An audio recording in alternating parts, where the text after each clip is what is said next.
Halo teman MPM Rand Squad dimanapun berada. Kali ini kita bertemu lagi ya dengan session Credo Talk. Credo Talk udah lama nih, bahkan beberapa bulan ini.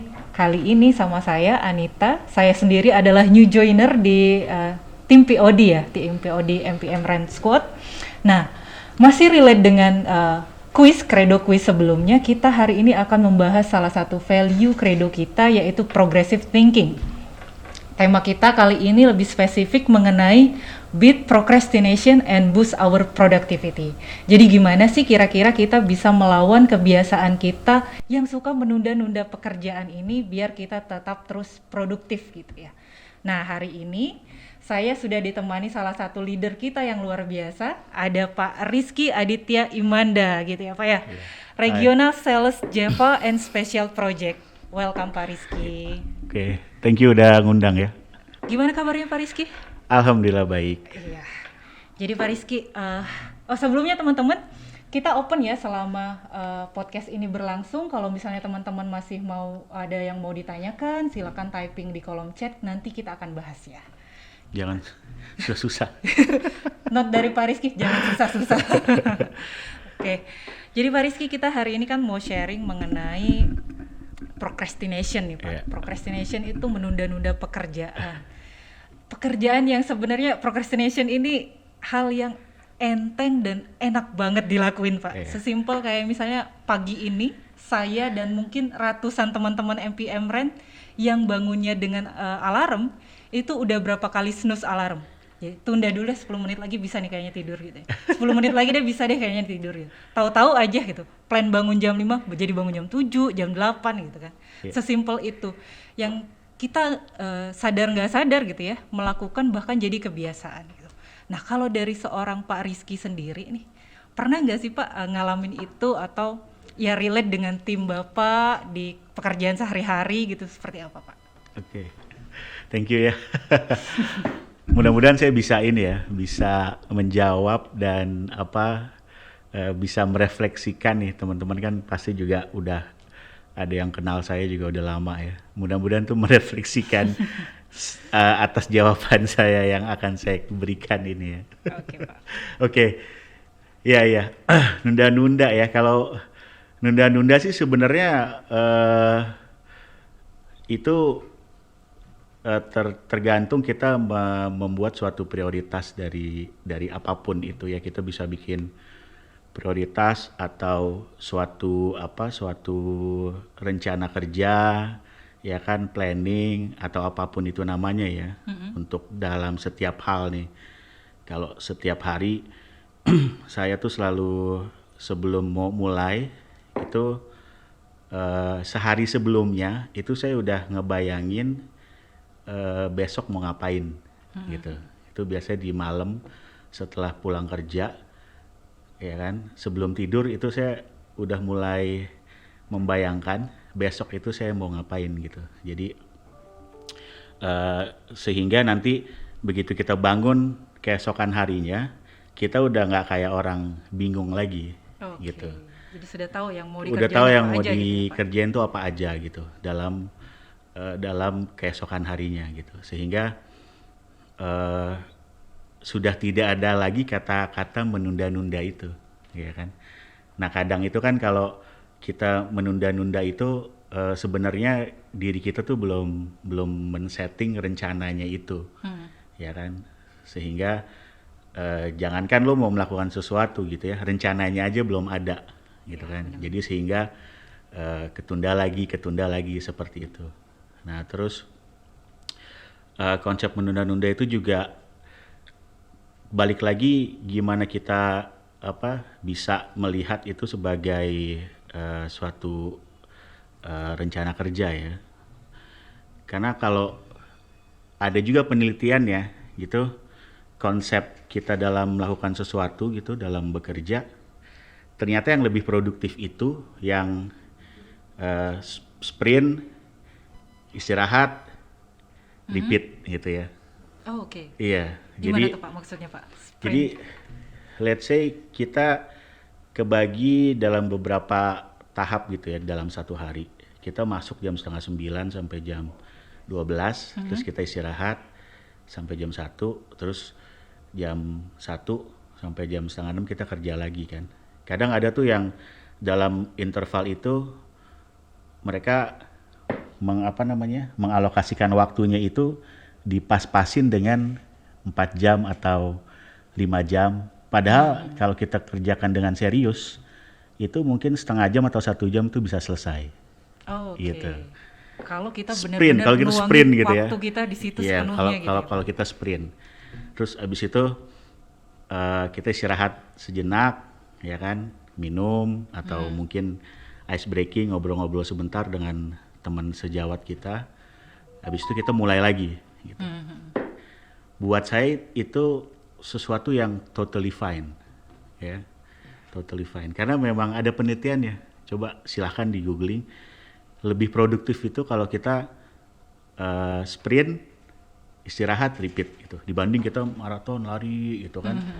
Habis itu capeknya lebih lama, terus habis itu maraton lari gitu. Karena itu ternyata ada penelitiannya yang memang saya pun dalam bekerja seperti itu. Gitu. Jadi terus sehingga dengan begitu tuh proses menunda-nundanya itu ya jadi nggak ada gitu ya.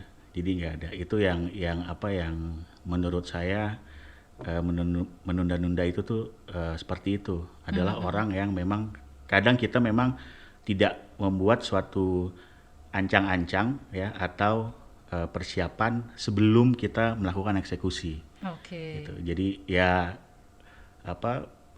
singkatnya, jadi supaya kita nggak menunda-nunda pekerjaan, ya kita harus bikin rencana kerjanya dulu, gitu ya, rencana kerjanya dulu sebelum kita melakukan itu, sehingga ketika kita melakukannya kita yang betul-betul fokus, selesai istirahat fokus lagi, selesai istirahat fokus lagi. Gitu. Iya. Nah, Oke. itu Menarik nih, Pak. kira-kira itu yang tips-tips lah ya supaya kita nggak menunda-nunda pekerjaan gitu. Luar biasa. Ini sebelum nih kita baru mulai udah dapet tips langsung dari Pak Rizky gitu.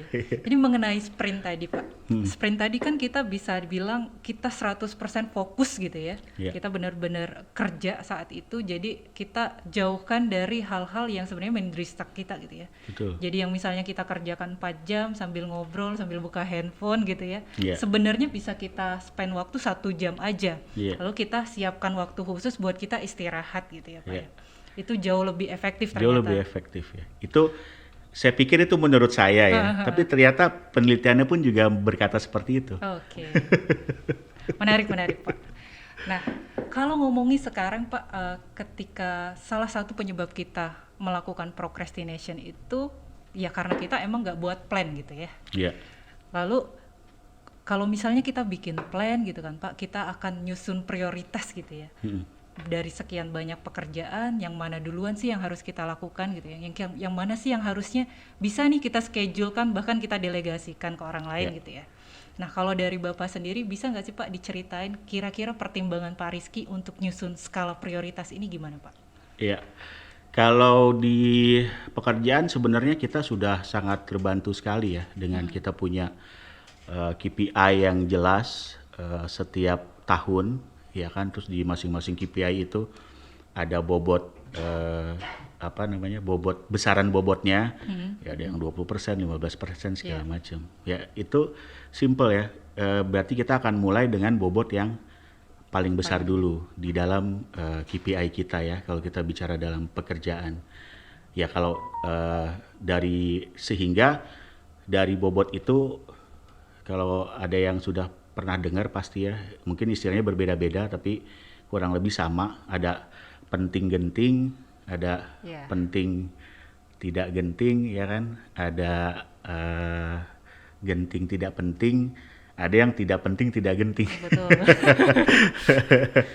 nah sehingga dari bobot KPI yang udah disusun itu, ya itulah yang akan dijadikan skala prioritasnya. Ya kebetulan saya di sini in charge di sales ya, and commercial, terutama di tim Java. Ya jadi udah pasti target utamanya itu adalah revenue. Betul. Itu sudah pasti. Terus revenue unit lah, revenue driver, intinya jualan lah, making money lah ya, intinya begitu. Nah, ketika kita memfokuskan ke yang prioritas yang besar-besar itu, yang bobotnya paling besar dan impact-nya paling besar terhadap perusahaan, dan ternyata yang kecil-kecilnya itu jadi ikut beres gitu. Yang kecil-kecilnya itu jadi ikut beres gitu, sehingga kita nggak terdistract dan kita jadi salah prioritas ya. Kita beresin yang kecil-kecil dulu, yang ternyata tuh nggak berimpact sama yang besarnya. Tapi kalau kita prioritasin yang memang bobotnya paling besar dan impactnya paling hebat, itu ternyata yang kecil-kecilnya jadi ikut selesai juga. Gitu. Jadi kurang lebih gitulah. Kalau dari saya. Dari Pak Rizky kita lihat bobotnya dulu ya Pak ya. Iya. Bobot secara impactnya ataupun juga pentingnya. Nah ini kan Pak Rizky kan head ya Pak ya, ada tim di bawah Bapak. Katanya sih begitu. Enggak Pak, itu fakta kok Pak. Oke. Kira-kira kalau dari Pak Rizky sendiri tuh gimana sih Pak cara Bapak bisa memastikan tim Bapak itu juga mampu nih gitu nyusun skala prioritasnya dengan benar gitu. Jangan-jangan cuman Pak Rizky yang benar kayak gitu, tapi timnya malah ngerjain yang nggak penting dan nggak genting duluan gitu. Kalau dari Bapak sendiri gimana Pak? Iya, kalau dari saya juga alhamdulillah saya juga di support sama tim supporting yang hebat lah. Kalau di komersial kan SBM itu ada dari tim SPP ya, timnya Pak Dero dan tim ya, terus juga peer saya Bu Teo ya kan, itu mereka lah yang bersama-sama dengan saya kita punya dashboard yang tadi itu. Jadi kita membuat satu rencana, terus kita mengeksekut, terus ada dashboard yang kita perhatikan. Nah terus habis itu balik ke PDCA lagi kan. Cycle-nya tuh selalu seperti itu. Nah ketika kita sudah melakukan keempat itu, maka dashboard itulah yang mengatakan segalanya gitu ya. Whether we on the right track or not gitu ya. Jadi balik lagi ke dashboard. Sama kayak kita nyetir mobil deh. Lu nyetir mobil kan tuh ada indikator bensin, ya kan, ada indikator panas kendaraan ya, segala macam lah ya. Itu dashboard itulah yang selalu memastikan saya dan tim itu ada di track yang benar atau tidak gitu. Nah, ketika kita sudah melakukan itu, ya kan, ketika kita udah bagus nih dashboardnya udah mengatakan seperti itu, ya udah apalagi yang kita bisa improve. Terus evaluasi itu selalu dilakukan secara weekly ya, secara monthly gitu ya, dibantu sama segala macam dashboard. Itu memang itu kelihatannya jelimet ya, kayak misalnya Mbak Anita lihat di kokpit pesawat kan, banyak gitu, wah itu segala tombol itu banyak banget gitu ya. Tapi ya memang itu kadang-kadang itu diperlukan ya, kita maintain dashboard itu. Iya. Ya, sama. Terus satu analogi lagi, kalau kita misalnya di sini mungkin ada yang demen olahraga gitu ya, bulu tangkis, futsal, basket gitu. Kalau kita main biasa gitu ya, skornya belum dihitung, ya itu kita main biasa aja gitu. Nah, tapi ketika sudah ada scoreboard, ketika sudah ada dashboard, ya disitulah permainan sebetulnya dimulai gitu ya. Jadi sehingga kita lari lebih cepat, ya kan, main lebih serius, terus apapun jadi lebih serius ya, karena dashboardnya itu dihitung. Jadi untuk memastikan itu pasti dashboard itu yang hampir bisa dibilang tuh utamanya kita gitu ya, alat gitu navigasi ya, kita gitu. Karena kalau nggak ada dashboard, kita kayak terbang tanpa navigasi gitu. Betul. Jadi dashboard ini alat utama untuk monitoring tim Bapak gitu ya, biar keep on the right track gitu. Betul. Dan setelah itu pasti kalau misalnya hasilnya bagus ya, tentu kan kita nggak nuntut performance terus ya. harus ada rewardnya kan, harus ada reward pun yang tidak berkontribusi maksimal atau under target, ya itu pasti ada punishmentnya. Ya apa? Jadi itu kayak satu rumus yang memang nggak bisa dipisahin. Gitu. Iya, reward punishment. Reward punishment, dashboard, ya Iya. itu udah it's a must lah. Oke. Nah, Pak Rizky, ini mungkin untuk tim Bapak kali ya Pak, ya kan ada tuh kita karyawan-karyawan ini sebenarnya menunda pekerjaan itu karena kita tuh nggak suka pekerjaannya gitu ya. Mungkin ada yang bagian reporting nggak suka pekerjaan numbering gitu ya, kayak dia ngerjain Excel nggak kuat, nanti aja deh kerjainnya di belakang aja gitu. Atau dia yang sekedar nggak mampu gitu, karena nggak bisa ngerjain itu, akhirnya ditunda gitu kan Pak. Nah, kalau dari Bapak sendiri tuh ketika ada tim yang seperti itu gitu ya, mungkin pernah mengalami gitu ya Pak, kira-kira sarannya seperti apa sih Pak, tipsnya? Iya. Pertanyaannya beda. Oke.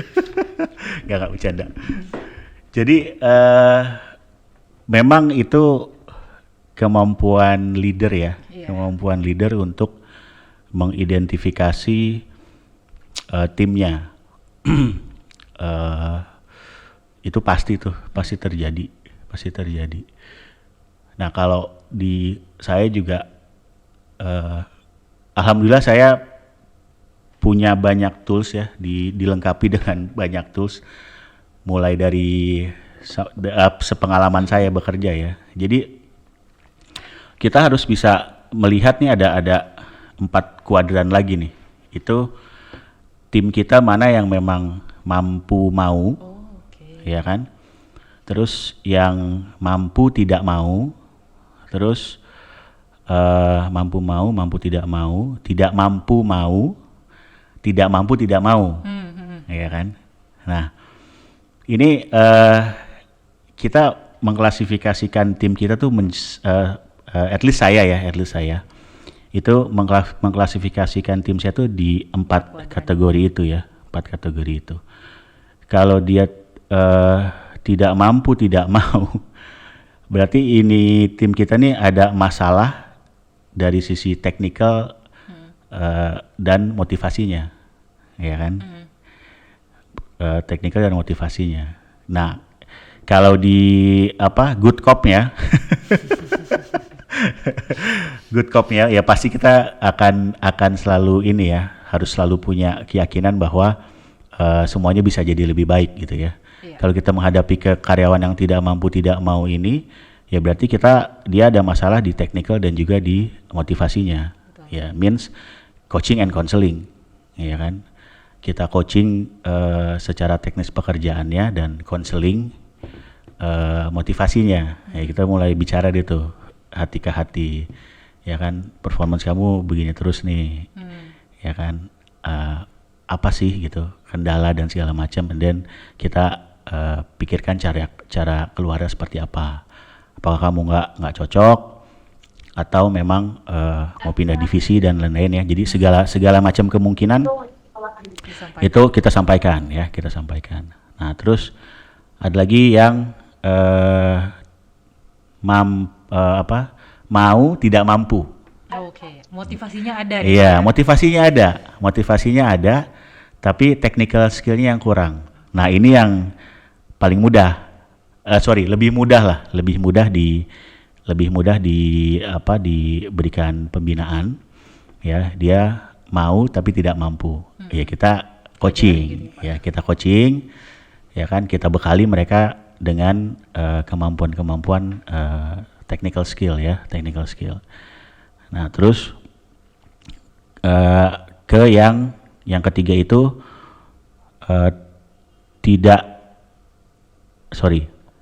mampu tidak mau. Ya, mampu tidak mau. Ini berarti dia mampu gini ya. Potensinya ada gitu. Dan kita bisa lihat orang ini nih mampu nih.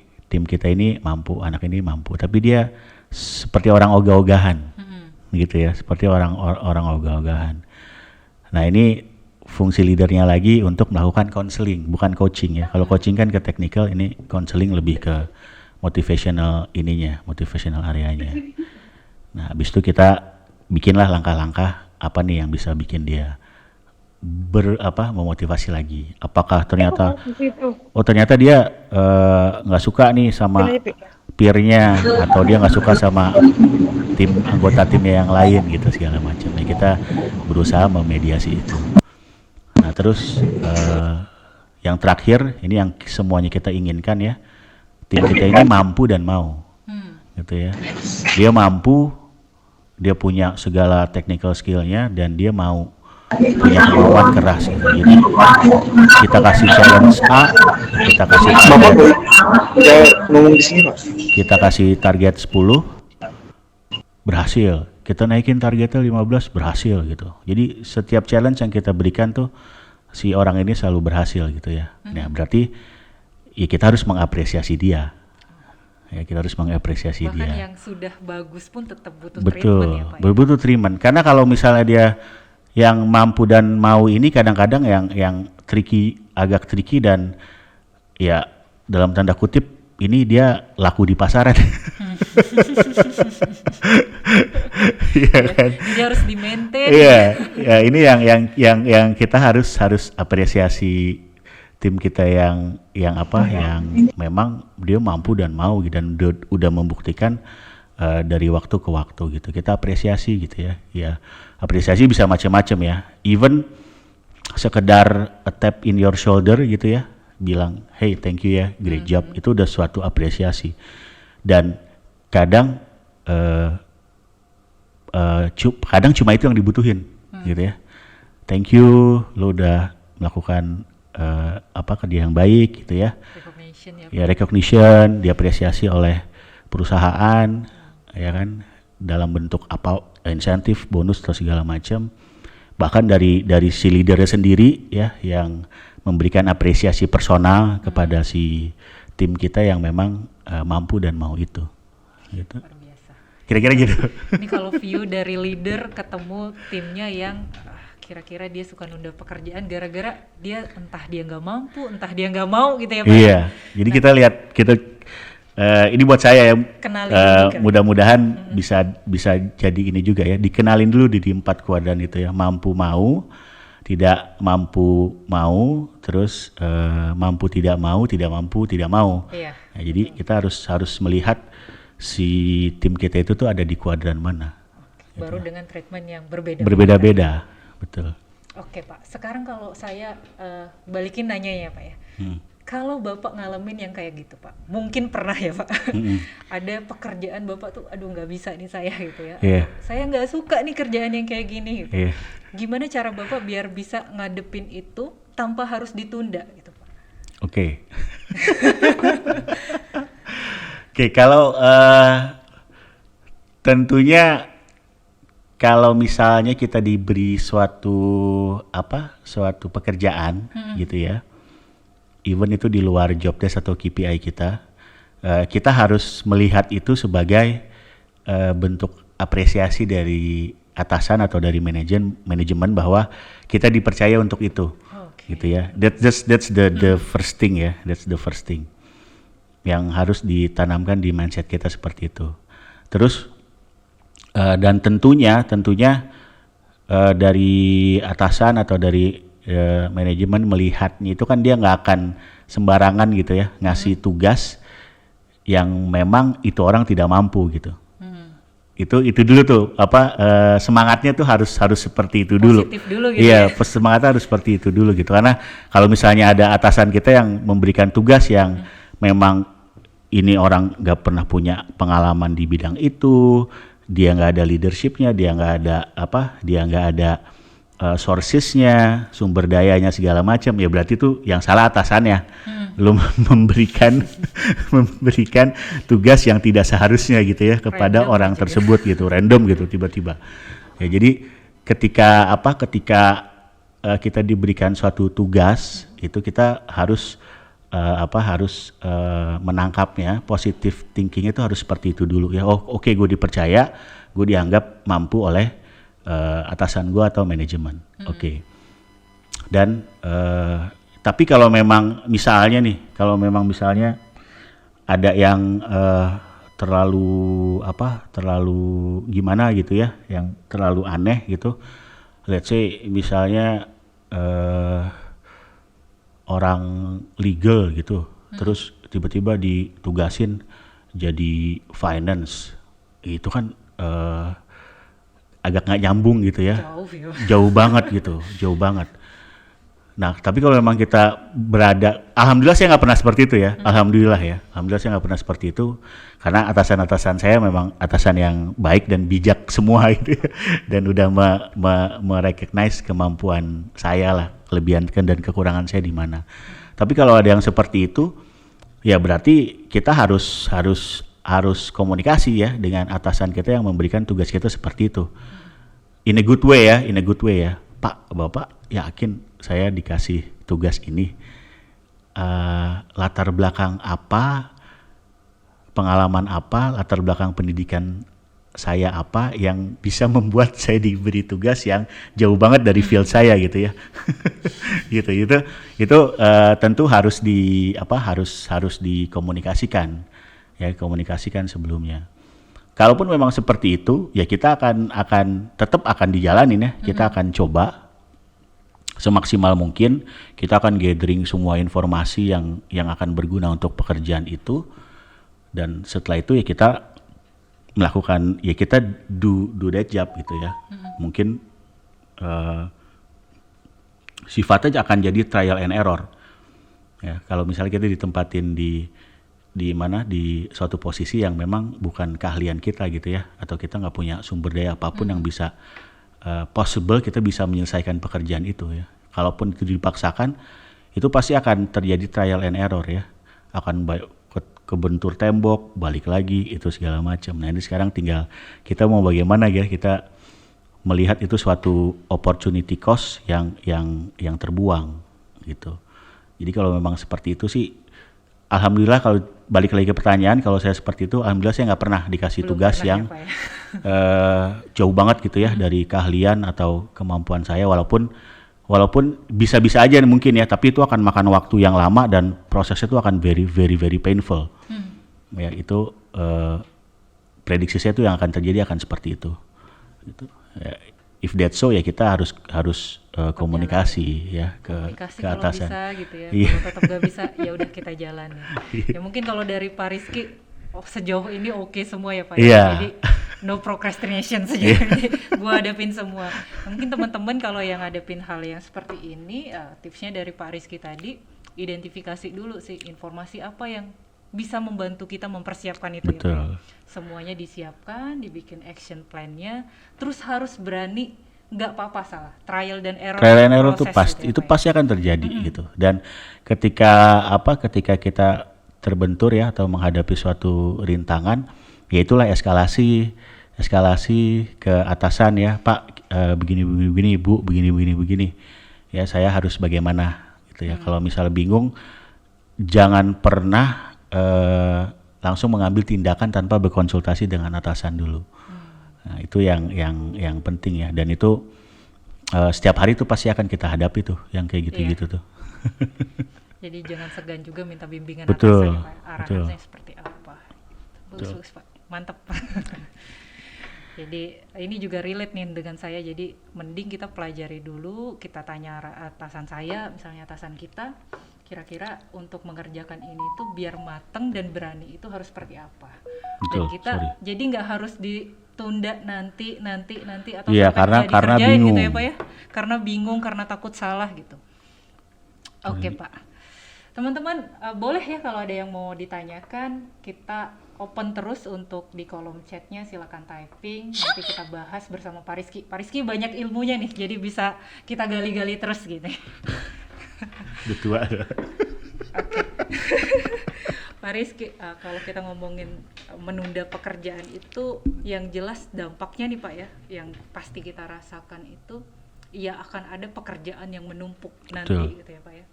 Ya yang mungkin awalnya itu pekerjaannya itu bisa di-schedulekan, jadi yang ibarat penting tapi nggak genting gitu ya Pak ya. Tapi karena kita tunda terus, jadi bergeser jadi penting-genting gitu ya. Semuanya jadi numpuk, harus dikerjain di hari itu juga. Betul. Sering terjadi gitu Pak. Nah Pak, kalau misalnya di sales sendiri nih Pak. Sales ini kan bisa dibilang divisi core ya Pak ya di bisnis kita gitu. Dampak yang bisa diceritain nggak Pak, pengalaman Bapak dampak gara-gara yang menunda gini loh. Dampaknya tuh luar biasa loh di perusahaan gitu, di bisnis kita. Iya, banyak. Banyak. Oke.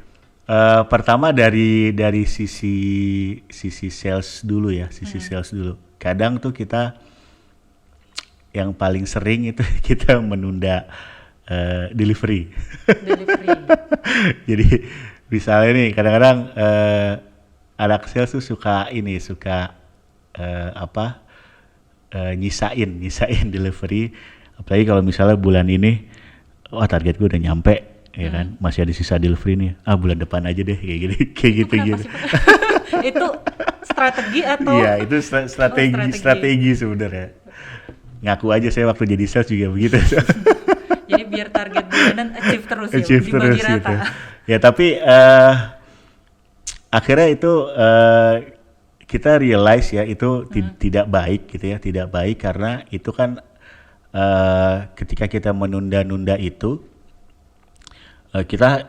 disinilah kita harus dewasa dan tidak egois karena di perusahaan ini proses order to cash-nya ya mulai dari the very first beginning kita mendapatkan order atau mendapatkan prospek dari satu customer, disitulah yang akan menggerakkan proses-proses lainnya di seluruh divisi. Ya itu startnya dari situ. Nah jadi kalau misalnya ada yang kita tunda, maka itu akan berpengaruh ke divisi dan departemen yang lain, ya kan? Nah disitulah efek buruknya untuk semua departemen dan divisi.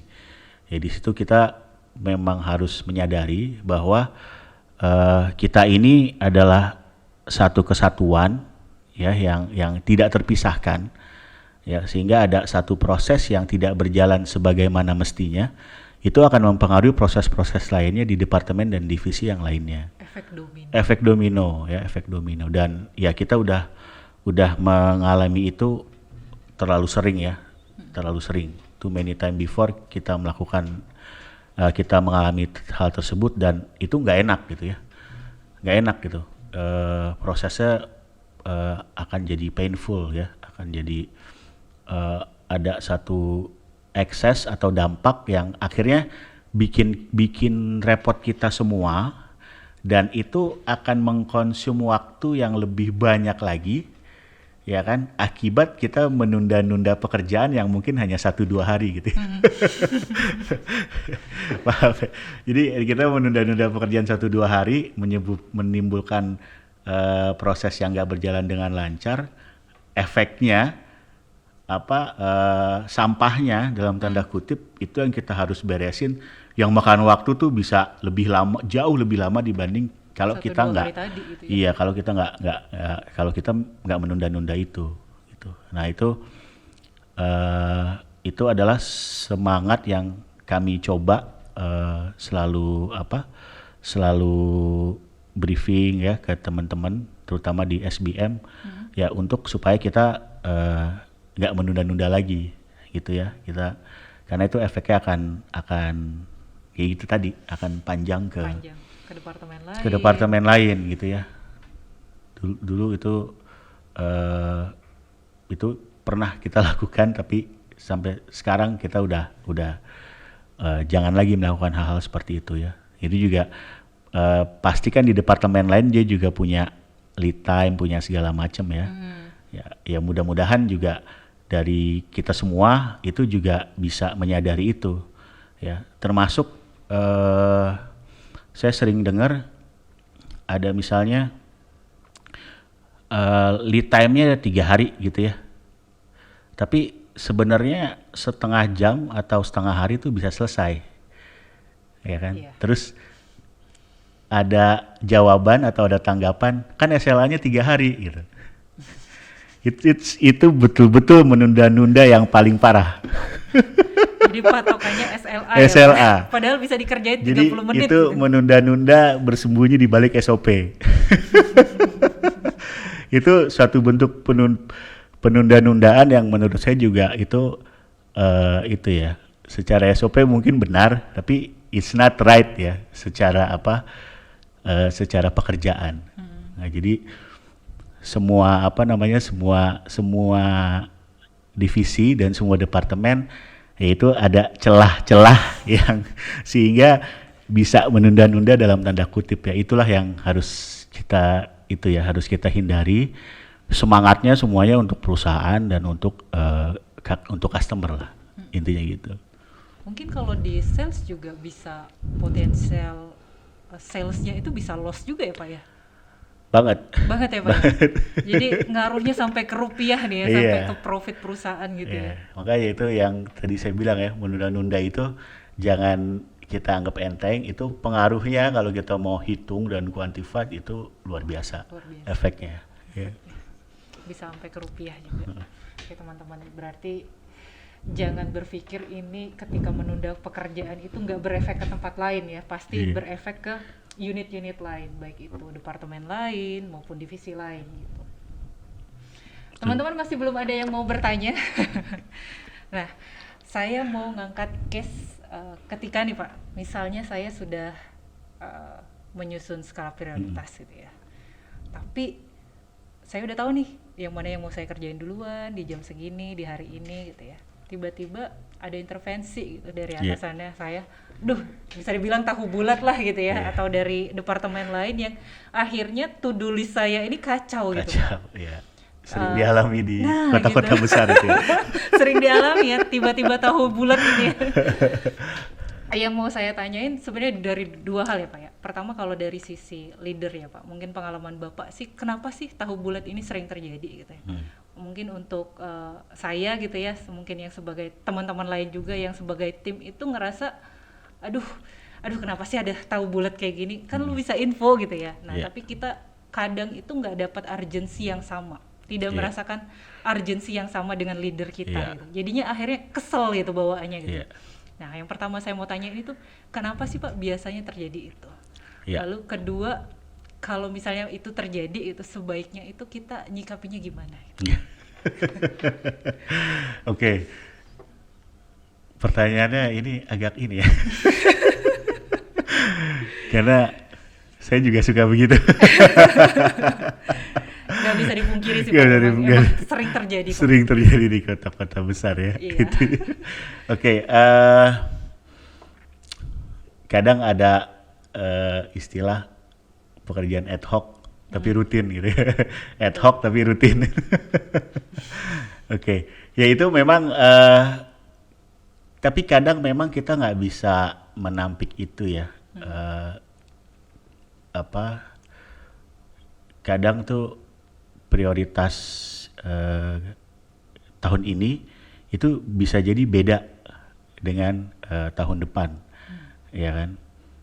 Terus tema perusahaan itu juga kadang berubah setiap tahunnya ya. Jadi itu sesuatu hal yang sebenarnya kita tidak terhindari. Sebenarnya itu tidak terhindari. Nah, organisasi kan itu ya. Kalau saya bilang tuh seperti makhluk hidup, seperti tumbuhan, dia yang terus tumbuh. Dinamis gitu ya. Iya, sangat dinamis gitu. Mungkin dia kecil, terus dia tumbuh. Kadang kita nggak tahu rantingnya akan ke kanan, ke kiri atau ke atas gitu ya, atau segala macam. Nah itu yang kita memang selalu akan menghadapi itu ya, suka tidak suka, mau tidak mau, kita akan selalu menghadapi itu. Yang konsisten ya perubahan itu sendiri gitu. Iya, selalu ada. Konsisten perubahan itu sendiri. Ya, let's say ya, saya udah 9 tahun di MPM Ren ya, tapi saya merasa ini bukan seperti 9 tahun, tapi tahun pertama yang ke-9. Selalu ada yang baru gitu ya. Get the point ya. Tahun pertama yang ke-9 gitu ya. Jadi Selalu ada ada dinamika yang terjadi hampir setiap tahunnya. Dan ya memang itulah organisasi gitu ya. Kita nggak bisa menghindari itu. Nah itu makanya pentinglah dalam briefing di setiap di setiap divisi, di setiap unit kita menyampaikan hal-hal yang seperti itu. Yang tadi pertanyaan Mbak Anita selanjutnya, sehingga semuanya mendapatkan urgensi yang sama. Iya, Merasakan hal yang sama, merasakan urgensi yang sama. Ya itulah perannya leader untuk menginformasikan tersebut ke bawahan kita. Ya jangankan bawahan ya, kadang kita pun yang udah di level manajer ke atas tuh suka bingung, suka ini segala macam. Tapi itu penting untuk kita membuat suatu ekspektasi, ya namanya organisasi akan terus seperti ini ya. Dan kalau saya lihat lagi ke pengalaman saya sebelumnya di tempat saya yang lama, yang udah lumayan established ya, tapi ya itu pun sama, dinamikanya juga sama. Perubahan itu juga sama, hampir terjadi, selalu ada gitu ya, selalu ada. Jadi kita harus mengekspek itu di dalam diri kita, sehingga ketika kita mengerjakan sesuatu yang tahu bulat itu, kita nggak kesel gitu ya, nggak resisten dan lain sebagainya.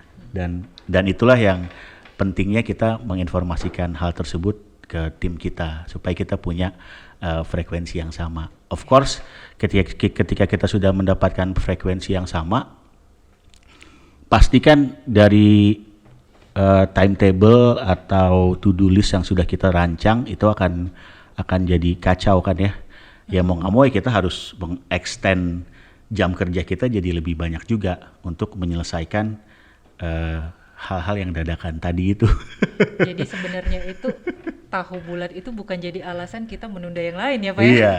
Jadi tetap harus dikerjakan sesuai plan kita. Ya, itu kan makanya ada lembur, ada segala macam gitu. Jadi sebenarnya dinamika gitu. Dinamikanya itu memang nggak bisa ditolak gitu. Memang nggak ya, bisa ditolak. Caranya. Dan kita harus menyadari itu ya, menyadari benar, itu. Oke, Pak Rizky, dari tadi kita bahasnya tentang seluruh dampak negatifnya gitu ya, menunda kerjaan. Kalau sekarang saya mau nanya mengenai manfaatnya, Pak. Ya. Manfaatnya tuh yang selama ini pasti Bapak rasain di tim sales itu ketika kita menyegerakan pekerjaan kita tuh seperti apa? Oke. Manfaatnya yang paling simple deh, pekerjaan kita jadi bisa lebih cepat selesai, ya kan?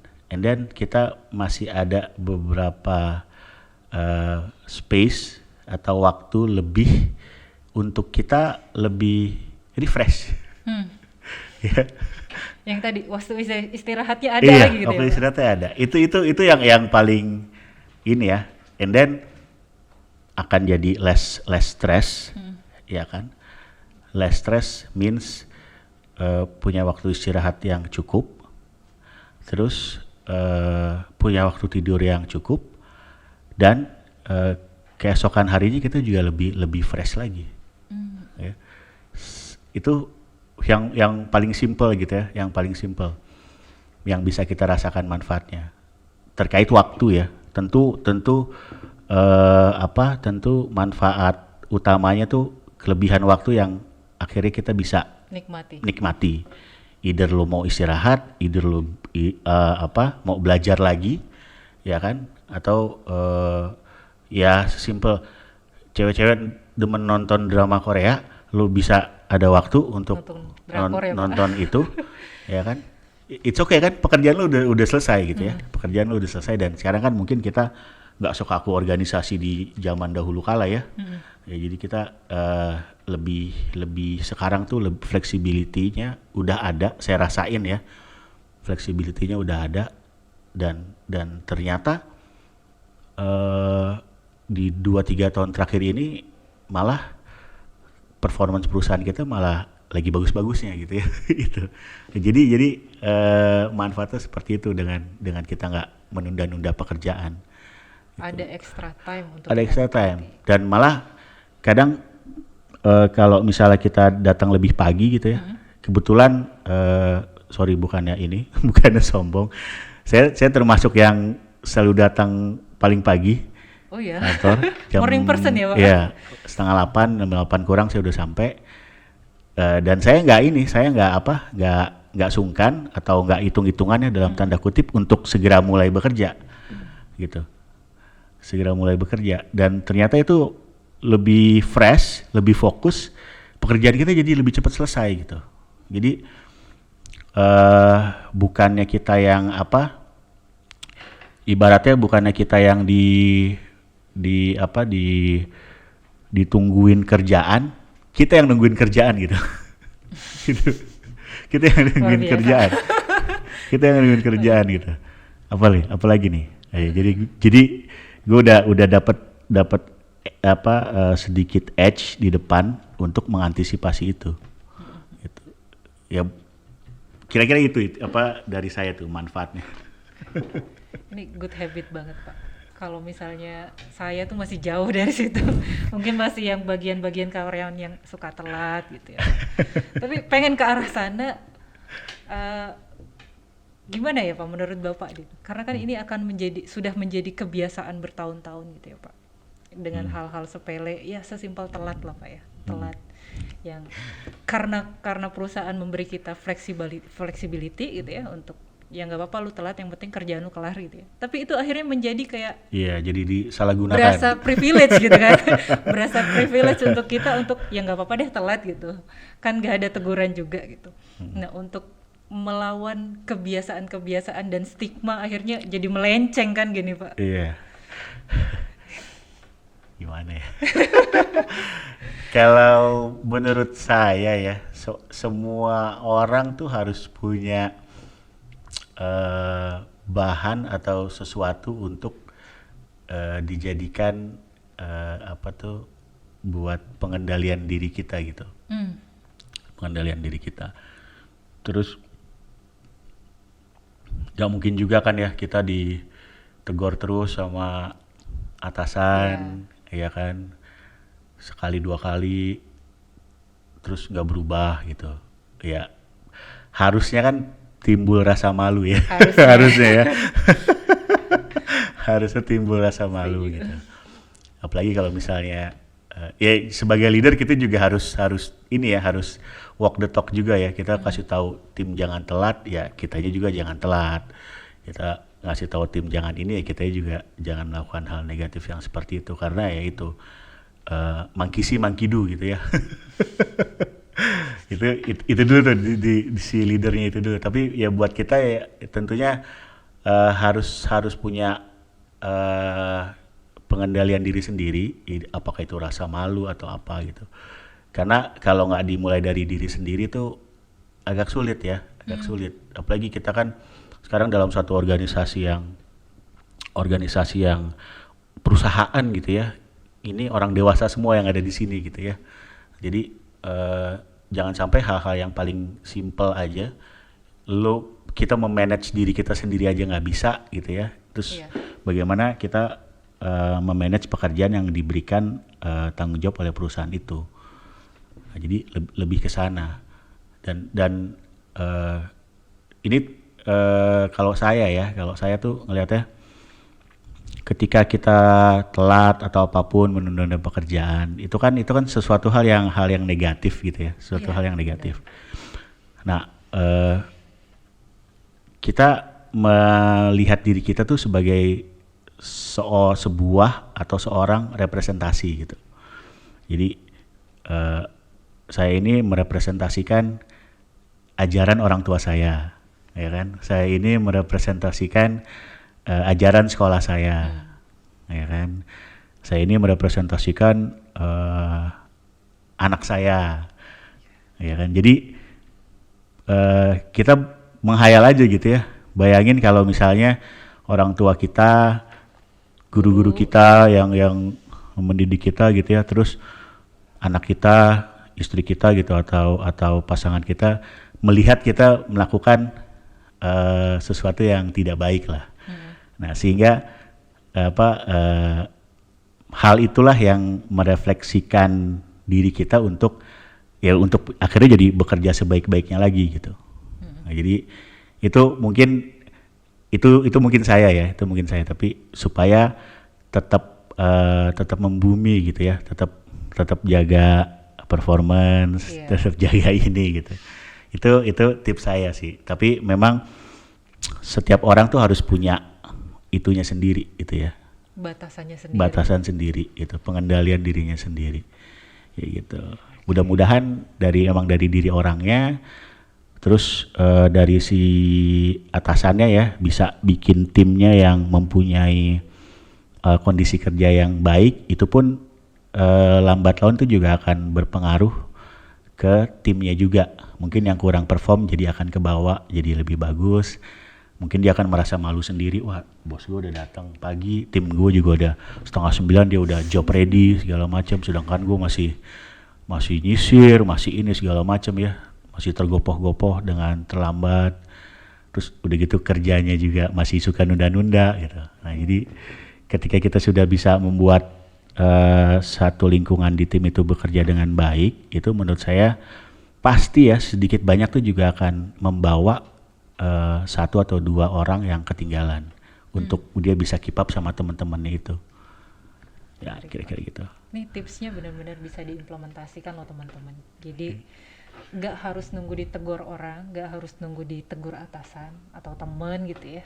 Tapi kita harus sadari dulu nih kepentingan kita ataupun batasan kita sendiri gitu. Jadi di kitanya sendiri punya target pribadi, terus punya rasa representatif tadi ya Pak ya. Yeah. Kita mewakili siapa aja sehingga ketika kita melakukan hal yang kurang oke gitu, seperti menunda pekerjaan ini atau datang telat dan lainnya, kita merasa malu gitu ya, atau merasa kecewa karena kita melewati batasan dari kita yang buat sendiri gitu. Yeah. Terakhir nih Pak Rizky, tips untuk teman-teman MPM Red Squad biar bisa terus produktif. Iya. Berat loh ini. Satu kata tapi berat ya Pak ya. Oke. Kalau ini tips dari saya ya, dari saya ya. Kita harus kalau anak sekarang kan ada slow living, jangan keras lah, jangan terlalu keras sama diri sendiri gitu ya. Tapi kalau buat saya itu malah kebalikannya ya, it's the opposite way around gitu. Jadi malah supaya kita bisa terus produktif, supaya kita bisa terus ini, ya kita harus menuntut lebih dari diri kita sendiri, gitu ya. Kita harus menuntut lebih dari diri kita sendiri. Jadi ketika kita sudah bisa self talking seperti itu kita akan punya tenaga yang luar biasa gitu ya. Yang kadang kita sendiri kita nggak sadar, oh ternyata gue mampu ya gitu. Oh ternyata gue bisa gitu. Kita bisa jadi lebih besar dari pikiran dari diri kita sendiri gitu. Jadi tipsnya itu menurut saya, kita harus bisa self talking sama diri kita sendiri, dan kita harus bisa menuntut lebih dari diri kita sendiri gitu. Okay. In a positive way ya. Tapi juga jangan bikin kita stres, jangan terlalu ngoyo juga ya Pak ya. Jangan bikin kita stres. Ya at least kita punya 9 jam, 8 jam bekerja sehari, ya kita manfaatin itu. Ya kita pastikan bahwa kita menuntut diri kita lebih dari diri kita sendiri. Ya kita mainin di 8 jam itu dalam bekerja. Tapi ketika udah selesai bekerja, ya waktunya kita istirahat. Ya kan, waktunya kita satu lagi nih tipsnya, kalau kalau itu jam 4 sampai jam 12 itu manfaatin waktu untuk bekerja gitu ya, get things done. Yes. Ya, get things done. Terus jam 12 kita makan, terus kita mulai kerja lagi ya sampai jam 4 kita coba memikirkan untuk menciptakan sesuatu yang baru. Atau something new lah. Improvement ya Pak. Improvement, something new. Misalnya besok hari ini gue begini, besok gue mau begini deh, ini segala macam. Terus kita pulang sampai rumah, istirahat ya, sholat maghrib, sholat isya. Terus kadang saya suka menelaah lagi hari ini udah ngapain aja, itu segala Di-review macam. lagi juga. Iya. Sambil tidur-tiduran aja, Iya, santai iya. aja, sambil tidur-tiduran, ya kan, di kasur, sambil dengerin musik kalau yang senang musik gitu. Kita udah mikirin hari ini kita ngapain aja, itu tadi. Terus besok gue mau ngapain aja, ya kan? Iya. Itu ketika kita bangun itu akan beda sekali gitu. Akan beda sekali. Apa dari yang sebelumnya kita nggak tahu besok mesti ngapain, sama kita udah ya sekedar diendapin aja di digest, Iya. terus besok mau ngapain, itu akan beda sekali dalam kita bekerja keesokan harinya, akan lebih tek tek tek tek tek tek segala macam gitu. Terus kalau kita mentok gue mau ke sini, kalau mentok di sini gue mau begini, jadi gitu gitu. Apa panjang gitu, akalnya jadi panjang gitu. Nah itu yang tadi tipsnya, lo harus menuntut lebih dari diri kita sendiri. Ini disensor nggak gue ngomong logo gitu? Gak apa-apa, Pak. Gak Ini apa-apa ya? santai, obrolan Lo santai. menuntut lebih dari diri sendiri, ya terus buat dalam suatu yang sistematis itu. Kalau mau dibagi per jam, tadi jam 4 sampai jam 12 so get things done. Jam 1 sampai jam sore kita udah mulai mikirin Improvement gitu ya. improvement, besok mau ngapain, terus malam kita teliti review lagi segala macam, terus besok mau ngapain ya. Jadi itu yang Kayak cycle yang menarik iya, gitu ya. jadi itu yang kita jadi nggak bingung aja gitu. Kita jadi nggak bingung aja. Ini saya kebayang kalau misalnya saya terus-terusan begitu, ya, produktif banget sih. Kurang lebih gitu Iya. tips. At least it works for me ya. Itu mudah-mudahan juga bisa works buat yang lain. Saya yakin sih ini it works juga ya buat teman-teman MPM Brand Squad, karena tadi ya, ada yang mungkin yang teman-teman masih bingung datang ke kantor, aduh ngapain dulu ya. Tapi sebenarnya itu banyak kerjaan, cuma bingung mau ngapain, ngerjain yang mana duluan. Kita bisa ngikutin tipsnya Pak Rizky tadi gitu ya. Kita review di malam hari, kita tentuin sih besok mau ngapain aja plannya gitu. Jadi ketika datang ke kantor, kita punya 8 jam itu, kita clear mau ngapain aja. Jadi nggak ada waktu mikir, terus mempertimbangkan, nanti aja pas sekarang enggak. Kita tinggal sudah mengerjakan apa yang sudah kita planningkan gitu. Oke teman-teman, mungkin untuk sesi kita di Credo Talk sore ini sampai sini dulu. Saya ucapkan terima kasih ya Pak Rizky Ya, ya sudah sama-sama. mau menjadi narasumber kita, sharing mudah-mudahan. di sini gitu. Banyak tips yang bisa kita pelajari dari Pak Rizky gitu ya, dari pengalaman Pak Rizky. Oke teman-teman, selanjutnya mungkin kita akan ketemu lagi di sesi Credo Talk